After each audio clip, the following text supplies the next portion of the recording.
Like there was. They're the Hitch Bourbon, right? This is where you live, right here. Oh yeah, This is where you're at. and there's the Please intro. be recording this.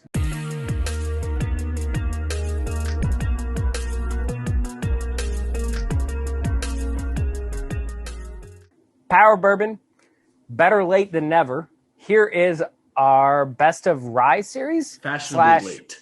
Whiskey. Fashionably late. Yes, we are. We are fashionably late.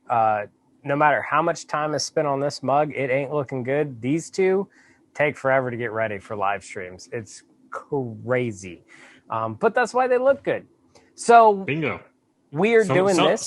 Someone on the channel has to be the talent. Yeah. We're just not sure who it is yet.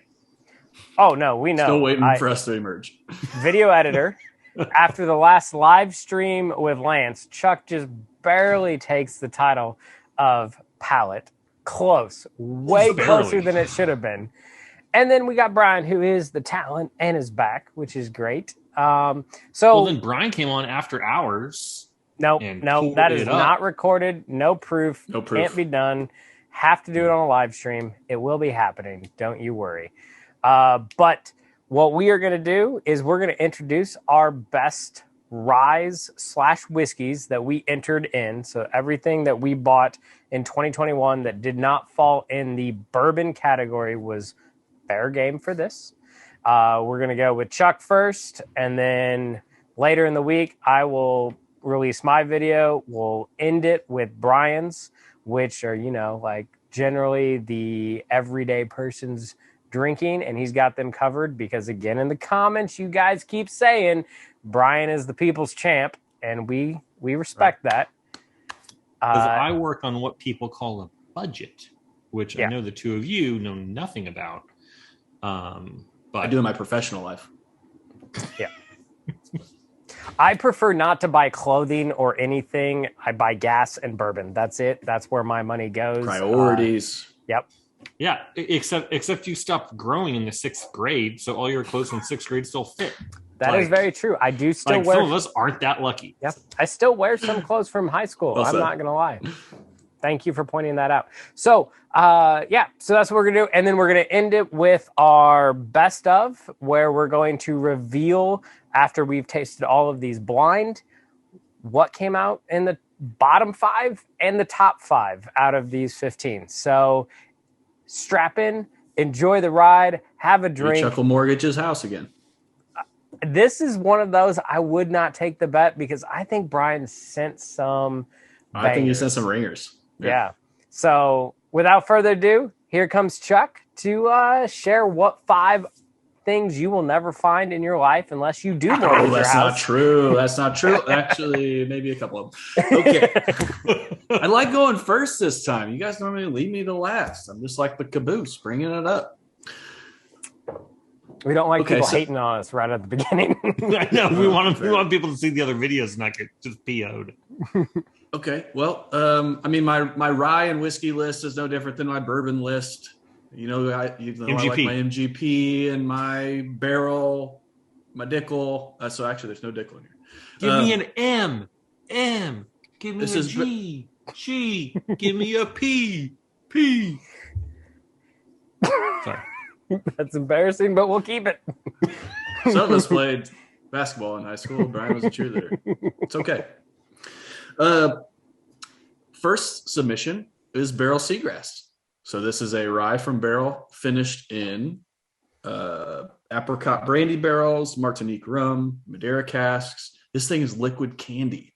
It is delightful. And to be fair, you cannot. Light in color. Yeah. To be fair, you can't find it anymore, thanks to Fred Minnick rating it number 2 of the entire year. Everybody's going out and buying it. Good luck. I love this. I put this in my rye flight for the bourbon drinker this year. You guys poo-pooed on it, partially because it was in the middle of a bunch of other ryes and it doesn't taste like a rye. Nope. Which is part of the other reason I like it. So it tastes like liquid candy. The apricots are just delightful. So if you don't like ryes, try it. All right, moving on. Number 2. Which, by the way, future video, Chuck has a Barrel Seagrass 16-year-old. Could it be better? I had to try it. All right, number 2. Another bottle you will actually be much harder to find at this point. is the Yellowstone limited edition for 2021. Yes. Whatever that year is that we just came out of. This is finished in, so I really liked the 2020 release from Yellowstone. So each year they do something a little different. 2021 is finished in Sauterne casks. So Sauterne is a sweet white wine from the middle of the Bordeaux region in France. Kind of cool plant pathology. The fungus attacks the grapes, concentrates the sugars. So you actually get a natural buildup in sugar that gives you these great sweet white wines. But that's what this bourbon is finished in. So I like those notes that come through. There's a little bit of grape in the sweet complexity. So I did a blind with a few other finished products, and this was the Yellowstone one and came through. Moving on. Are we talking bourbon or wine? Sorry, Hey, to understand the bourbon that's finished in the wine barrels, Brian, you must understand the finishing barrel. Brian, coming 2023, you're going to have to be on twice a week. Here's the bourbon. We're going to do power of goes wine. The bourbon.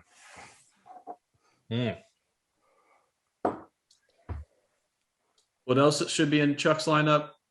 But a Bardstown Bourbon Company product. And let's be honest, they have so many collaborations and finished products. That's what they do best, especially now that they got rid of their corks, so they don't do that well anymore. So I had to put one in my favorite of this. I mean, they had a lot. We got the Pfeiffer Pavitt XO. The regular Pfeiffer Pavitt was awesome. This finished in Cabernet barrels. The Ferrand wasn't my favorite, although I'm warming up to it a little bit. That's finished in cognac barrels. But for me, the top of their finish this year was the Triple Stave, which Google what the Triple Stave is. They took three different bourbons, blended it, put it in finished it in some staves, and then took that and blended it again. I think there's Dickel in this too. Right. Well, so okay, there it is. They put two bourbons. It was two bourbons and a rye, blended those. Oh, the rye. I forgot about the rye. Right. Yeah. Then put them in MGP rye, by the way. Yeah. And then put them in with staves and blended that. And then at the very end, took the blend and poured in some, I think, 17-year-old Dickel and blended that all together. And that's what you get. If that just didn't say might as well I think my name's engraved on this. It's just like Chuck's blend. Yeah. They call that one the Chuckster. The Chuckster. Hope he rates it well. So this fourth one is a bit of a surprise. And it was a bottle that I didn't rate favorably, but when I would revisit it, it kept growing on me. Not like a fungal rot or something. That's not good. But don't bore the people with more science, please. Yeah, right. We need those fancy cameras like Lance. This is an Untitled, so a brand out of Washington, D.C. If you watched our Best of Bourbon, or if you haven't watched it, go watch it, because there's a 13-year single barrel from MGP in there. Hey, TJ, link that video. And this is their number 13, batch number 1. So this is finished in Armagnac, or Cognac, excuse me, Spanish Brandy and Oloroso, Amontillado, and Pedro Jimenez sherry casks. So I haven't been a huge fan of sherry finishes. They're a little bit pungent, leathery. But this one's blended with that cognac, or the cognac, and it kind of subdues that sherry finish. So to me, I think this is the sleeper. Stay tuned. This could be top 5. And last is one of my great finds of the year. One I've been searching for years. And this is a Joseph Magnus Cigar Blend. So this is a blend, I think this is batch 46, and a blend of, I think, between 13 and 20 year whiskeys finished in Armagnac. And it is just really good. It was worth the hype. It was worth the late night run to the liquor store when I saw it posted in the bourbon group. Mm-hmm. I ended up with a cold bowl of chili on the counter, but it was worth it. I mean, you can't go wrong with the Joseph Magnus Cigar Blend. Like, if you see one, buy it. End of story. So, all right. So that's my lineup of top 5, gentlemen. What do you think? I'm excited, especially, with the seagrass in there, which will be interesting because it is so sweet. The rest of them are very traditional bourbony notes with like a little tang added to it. So yeah, it'll be interesting to see how they do. I see one thing in my price range. So 2. What do you see in Which your price one? range? I think everything's over $80. Yeah, I don't know. The barrel, the seagrass is usually what, right at 80? Yeah.